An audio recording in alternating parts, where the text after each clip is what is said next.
Miq të Ataka Media, përshëndetje dhe mirë se erdhët në këtë video, ku neve do të marrim informacione nga më të fundit rreth showbizit shqiptar. Le të nisim pa humbur kohë me Shkodrën elektronike. Pas suksesit ndërkombëtar me Zjarm, dyshja Shkodra elektronike ka prezantuar këngë të reja si Stohi dhe Jemja Nuse, duke vazhduar kombinimin e muzikës tradicionale shqiptare me tinguj modern. Gjatë ditës së dieshme, këngëtari i njohur Londrimi ka publikuar këngët e tij dhe projektet e tij më të reja në kanalin e tij në YouTube.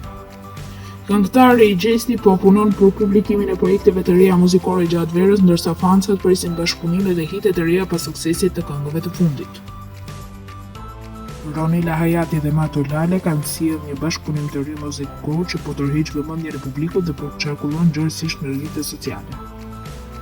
Vazhdojmë me të rejet e fundit në YouTube, ku në Andale Media emisioni Fatostik Albania rikthehet me sezonin e dytë duke premtuar destinacione të reja turistike, histori interesante dhe surpriza për shikuesit.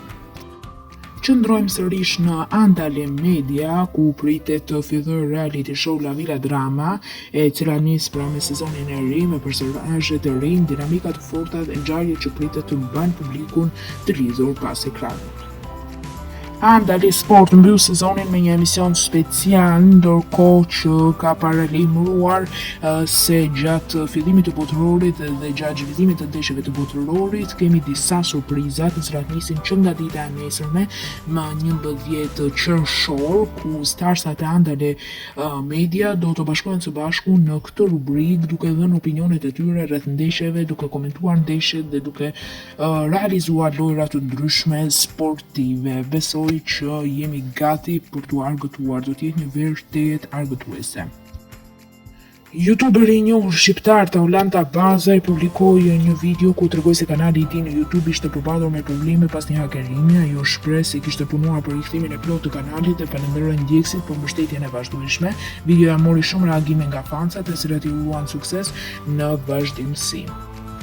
Ndërkohë, kalojmë nga lajmet tek reality show jon në Ferma VIP Albania, e cila është në sezonin e tretë dhe është në prag të finales, e cila pritet të ndodhë në 15 qershor. Një nga momentet më të komentuara së fundmi në Ferma VIP ishte hyrja opinionistëve brenda firmës për të takuar nga afër fermerët. Vizita e tyre solli emocione, biseda të sinqerta dhe reagime interesante nga banorët, të cilët patën mundësinë të dëgjonin mendime mbi lojën dhe sjelljen e tyre gjatë spektaklit. Ky takim krijoi atmosferë të veçantë dhe u prit me shumë interes nga publiku.